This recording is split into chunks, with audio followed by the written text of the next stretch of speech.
হযরত বিলাল চুলগুলো আওলা গাওলা, ঠোঁটটা ঝুলানো, চেহারা কালো, ঠোঁটটা ঝুলানো, দাঁতগুলো এলোমেলো, চুলগুলো উস্কো উস্কো। চেহারার বর্ণনা দেখলে আরেকবার দেখতে মনে যাইবে। অথচ এই হযরত বিলাল রাদিয়াল্লাহু তাআলা আনহু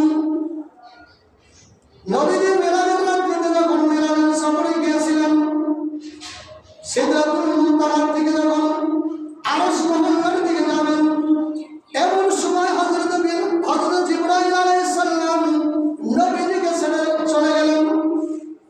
নবীজি বলেন, এমন অবস্থায় সিদরাতুল মুনতাহা থেকে আরশ মহল্লা পর্যন্ত যে রাস্তাটা জিবরাইল যখন আমাকে রেখে চলে গেলেন, আমার মনে মনে একটু ভয় হতেছিল।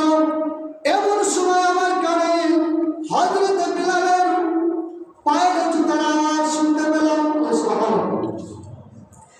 সংক্ষিপ্ত করে বলি, নবী মিরাজ থেকে ফিরে এসে বিলালকে ডাক দিয়ে বললেন, বিলাল, তুমি গোপনে এত কি আমল করো যে আমলের কারণে তোমার মর্যাদা আল্লাহ এত বাড়িয়ে দিয়েছে? হযরত বিলাল রাদিয়াল্লাহু তাআলা চোখের পানি ছেড়ে দিয়ে ডাক দিয়ে বললেন, ইয়া রাসূলুল্লাহ, ইয়া হাবিবাল্লাহ, আমার জীবনের যত আমল নবী আপনি সবই জানেন। আমার পার্সোনাল আমল শুধু এতটুকু, আমি যখন নতুন ওযু করি, নতুন ওযু করার পরে 2 রাকাত তাহিয়াতুল ওযুর নামাজ আদায় করে নেই। বলুন সুবহানাল্লাহ। নবীজি ডাকতে বললেন, বিলাল, এই 2 রাকাত নামাজ তুমি ছেড়ে দিবে না। এই 2 রাকাত নামাজের কারণে তোমার মর্যাদাকে আল্লাহ এত বাড়িয়ে দিয়েছেন যে মিরাজের ঘটনায় মিরাজে সিদরাতুল মুনতাহায় গিয়ে আমি তোমার জুতার আওয়াজ পেয়েছি। বলুন সুবহানাল্লাহ।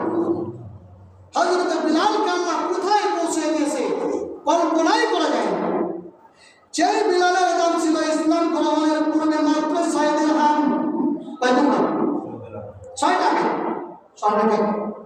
হযরত বিলাল